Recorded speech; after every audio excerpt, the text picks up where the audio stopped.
ಇಟ್ಕೊಂಡಿರೋ ಉದ್ದೇಶ ಏನಂದರೆ ಇಲ್ಲಿ ಸಂಘಟನೆ ಮಾಡೋರಿಗೆ ಪರಿಗಣಿಸ್ತಾ ಇಲ್ಲ, ದುಡ್ಡು ಕೊಡೋರಿಗೆ ಪರಿಗಣಿಸ್ತಾ ಇದ್ದಾರೆ. ನಮ್ಮ ಪೀಳಿಗೆ ಮುಂದಿನ ದಿನಗಳು ಬರೋ ಯುವ ಪೀಳಿಗೆಗೆ ಒಂದು ಬ್ಲ್ಯಾಕ್ ಮಾರ್ಕ್, ಈ ಕಾಂಗ್ರೆಸ್ ಪಕ್ಷಕ್ಕೆ ಒಂದು ಬ್ಲ್ಯಾಕ್ ಮಾರ್ಕ್ ಆಗುತ್ತೆ. ಯಾವ ಥರ ಪರಿಗಣಿಸ್ಬೇಕು ಅಂತ ಫಸ್ಟ್ ತಿಳ್ಕೊಂಡು ಯಾರು ಕಷ್ಟಪಟ್ಟಿದ್ದಾರೆ, ಸಂಘಟನೆ ಮಾಡ್ತಿದ್ದಾರೆ ಅವರಿಗೆ ಕೊಡ್ತಾ ಇಲ್ಲ. ಈ ಉದ್ದೇಶದಿಂದ ನಾವು ಕಪ್ಪು ಪಟ್ಟೆ ಹಾಕ್ಕೊಂಡು, ಅದರಲ್ಲೂ ಈ ಪಕ್ಷದಲ್ಲಿ ದುಡಿತಾ ಇರೋದು ನಾವು ಜನರಲ್ ಸೆಕ್ರೆಟರಿ ಯೂತ್ ಕಾಂಗ್ರೆಸ್ದು. ಆದರೆ ನಮ್ಮ ಈಗ ಇರೋ ಪಾರ್ಟಿಯಲ್ಲಿ ಇರೋ ಸ್ಥಾನಮಾನ ತೊಗೊಂಡಿರೋದ ಗಣ್ಯ ವ್ಯಕ್ತಿಗಳು, ಮುಖ್ಯಮಂತ್ರಿಗಳು, ನಮ್ಮ ಉಪಮುಖ್ಯಮಂತ್ರಿಗಳು ಮತ್ತು ನಮ್ಮ ಮಂತ್ರಿಗಳು ಏನು ತೊಗೊತಾ ಇದ್ದಾರೆ ಗೊತ್ತಿಲ್ಲ ನಿರ್ಧಾರಗಳು. ಅವ್ರವ್ರ ರೆಕಮೆಂಟು ದುಡ್ಡು ಕೊಟ್ಟು ಅವ್ರಿಗೆ ಕೊಡ್ತಿದ್ದೀರಾ. ನಾಳೆ ನಾನು ಸುಮ್ಮನೆ ಮನೆ ಕೂತ್ಕೊಂಡು ದುಡ್ಡು ಕೊಟ್ಟು ತೊಗೊತೀನಪ್ಪ. ಯಾಕೆ ಸಂಘಟನೆ ಮಾಡಬೇಕು? ಯಾಕೆ ಮಾಡ್ಬೇಕ್ರಿ? ಯಾವುದೇ ಪಕ್ಷ ಆಗಲಿ ನಮ್ಮ ಕಾಂಗ್ರೆಸ್ ಪಕ್ಷಕ್ಕೆ ಭಾಳ ಮುಂದಿನ ದಿನಗಳಲ್ಲಿ ಅದಕ್ಕೆ ಭವಿಷ್ಯ ಇದೆ, ಹಾಳು ಮಾಡ್ಕೋಬೇಡ್ರಿ ಅಂತ ಹೇಳ್ತಾ ಇದ್ದೀನಿ. ಸುಮ್ಮನೆ ದುಡ್ಡು ಮಾಡ್ಕೊಳ್ಳೋದಿದ್ರೆ ಯಾರ್ಯಾರೋ ನಿನ್ನೆ ಮೊನ್ನೆ ಬರ್ತಾರೆ ಜೆಂಡಾ ಅಥವಾ ಕಾಂಗ್ರೆಸ್ ಪಕ್ಷದ ಬಾವುಟ ಹಿಡಿದ್ರಲ್ಲ ಅವನ ಅಧ್ಯಕ್ಷ ಅಂತೆ.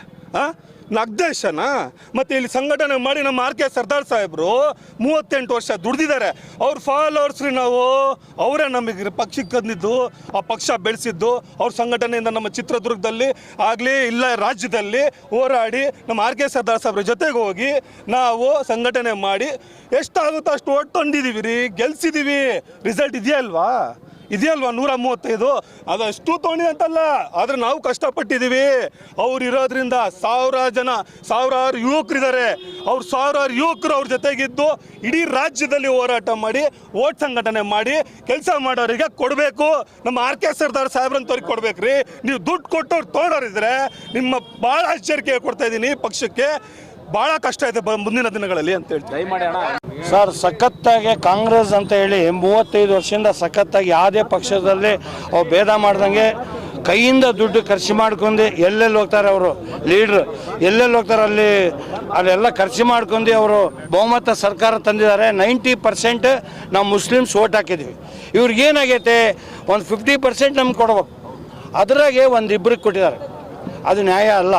ಅದಕ್ಕೆ DK ಶಿವಕುಮಾರ್ ಅವರೇ, ಸಿದ್ದರಾಮಯ್ಯ ಅವರೇ ಎಚ್ಚರಿಕೆ. ಇದು ಮೌನ ರತ್ನ ಮಾಡಿದ್ದೀವಿ. ನಾವು ಉಗ್ರ ಹೋರಾಟ ಮಾಡ್ತೀವಿ ಮುಂದಿನ ದಿನಗಳಲ್ಲಿ. ನೀವು ದೇವರಣೆಗೂ ನಿಮ್ಮ ಅಲ್ಲಿ ಕರ್ನಾಟಕದಲ್ಲಿ ಅಲ್ಲಿ ಬಂದು KPCC ಎದುರಿಗೆ ಮುತ್ತೆ ಹಾಕ್ತೀವಿ.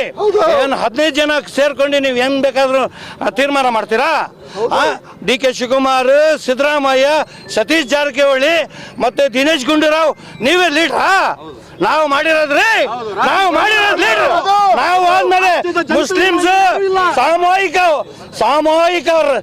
ನಾವು ರಾಜೀನಾಮೆ ಕೊಡಬೇಕಾಗ್ತದೆ ಮುಂದಿನ ದಿನಗಳೇ. ನೋಡ್ರಿ, ಎಚ್ಚರಿಕೆ, ಇದು ಮಾತು ಎಚ್ಚರಿಕೆ, ನೆನ್ಪಿಟ್ಕೊಳ್ರಿ.